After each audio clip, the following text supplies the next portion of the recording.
The saying goes that offense wins games, defense wins championships. Have you ever wondered just how important defense is in winning NBA titles? Even in today's high-scoring era, it's easy to get caught up in the dunks, three-pointers, and crossovers, but behind every highlight reel lies the often underappreciated backbone of a championship team, defense. In this video, we'll talk about how much the league has changed over decades and break down the question of whether defense is still the most important thing in the playoffs. Hello again, basketball fans, and welcome back to Hoop Vision. If you had to name one decade as a defense-oriented one, it would be the 90s, as those years were often hailed as the golden era of NBA defense. This period was marked by physicality and toughness, where players like Michael Jordan, Scottie Pippen, and Dennis Rodman were able to dominate other teams by suffocating them defensively. If you've watched at least some games from that period, you understand why the 90s defense was synonymous with physicality. The Bad Boys Pistons didn't get their name for nothing, and the rest of the league had to answer to physicality as well. Scoring was much harder to do than today, especially against Isaiah's squad that would not shy away from using WWE moves to stop you from getting to the basket. This defense-first mentality would keep games at much lower scores than what we see today, which was preferred by the old-school basketball fans, but unfortunately isn't what's incentivized in today's NBA. A blatantly obvious example of this is the NBA All-Star Game. Years ago, players would take that game seriously, with low-scoring games as they still played a lot of defense. Now, in the 2024 All-Star Game this past season, the final score was East 211 to West 186. That's a combined 397 points. Now granted, this wasn't an NBA Finals game or playoff series game, but it's incredible the lack of any defense being played by professionals making millions of dollars, while the fans continue to support the league. It's gotten so bad that there were calls of changing the NBA All-Star Weekend format. This, coupled with the never-ending load management narrative, it's what's making the current NBA game we know and love become unwatchable. Back then, you had guys who were pure defensive specialists. You could argue there are some now, but let's face it, if you can't shoot, you're a huge liability in today's basketball. Just take a look at Rudy Gobert, for example. Yes, the Defensive Player of the Year awards are great, but the man couldn't put the ball in the basket unless it's an open dunk. And all his awards couldn't help him from dancing when Luka hit a game winner in Game 2 in the Mavs vs. T-Wolves series. Rudy's taking $44 million of Minnesota's cap space, so you decide if it's worth it. In the 90s, Rudy would probably be a much more valuable piece due to sheer size and ability to guard the paint. Imagine having him on the court while resting your main big man like Shaq, Ewing, Robinson, or Hakeem. That team would be so defensively overpowering. The only downside to that old school defense was the physical toll players had to take on their bodies. Career-ending injuries were much more frequent than today, and the system of taking care of players' longevity was much different. Imagine MJ's reaction to hearing a teammate won't play because of load management. That would be a fight worth of pay-per-view for sure. However, as the 90s were riding off into the sunset and 2000s were on the rise, the league started shifting into a different type of basketball. The game was based around balance, so offensive tactical approach had to be paired well with well-organized and physical defense. The best examples of this would be the Lakers, Spurs, and the Pistons. Phil Jackson went on with utilizing his triangle offense, matched by Kobe's and Shaq's defensive abilities on the other end. For 3 full years, it seemed to work perfectly well. If it wasn't for the locker room drama, who knows if those Lakers would go on to win a couple more rings together. In the meantime, Greg Popovich was developing his system that also focused around utilizing ball movement and defensive schemes instead of just pure physical tenacity. When Tim Duncan won one in 1999,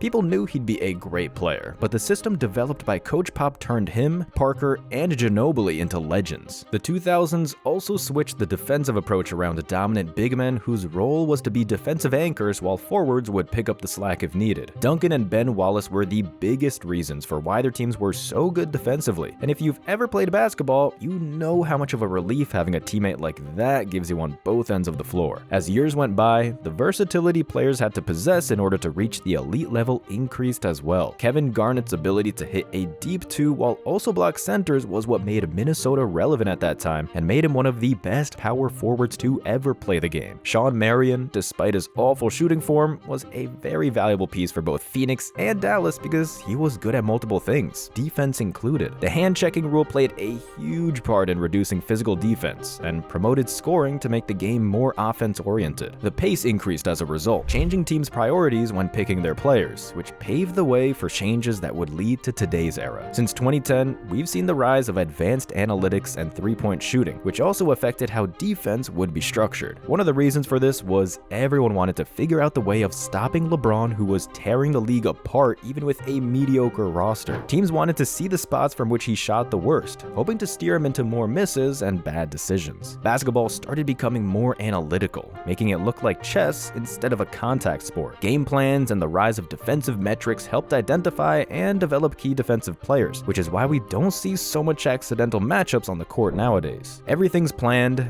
everything's optimized to be as perfect as possible. From 2010 to 2020, the only two players to win the Defensive Player of the Year award and not win a championship were Rudy Gobert and Joakim Noah. We don't know if being French has anything to do with it, but this tells you a lot about the importance of defense even in today's basketball dominated by offense-first mentality. This decade was much different in terms of how game worked on both ends, especially when you consider Kawhi Leonard and Draymond Green were the league's best defensive players for 3 straight years. It was the first time any center didn't win the Defensive Player of the Year award for 3 straight years since 85 to 86, when Alvin Robertson, Michael Cooper, and Michael Jordan banned non-guard players from winning this accolade. If you take a look at every NBA final since 2011 to 2018, there was one constant binding them together: this guy. Now, LeBron hasn't won any Defensive Player of the Year awards, but nonetheless, there is an argument he was one of the league's best defenders at certain points of his career. Everyone's talking about his 40K points record and improved three-point shooting, but it was his ability to play elite defense that led him to 8 consecutive finals. First, LeBron's ability to read the game and direct his team's defense was unparalleled. His command on the defensive end often turned the tide in crucial games. Just look what Shump, who was considered to be a defensive specialist, had to say about LeBron. LeBron knows every scheme, knows every coach,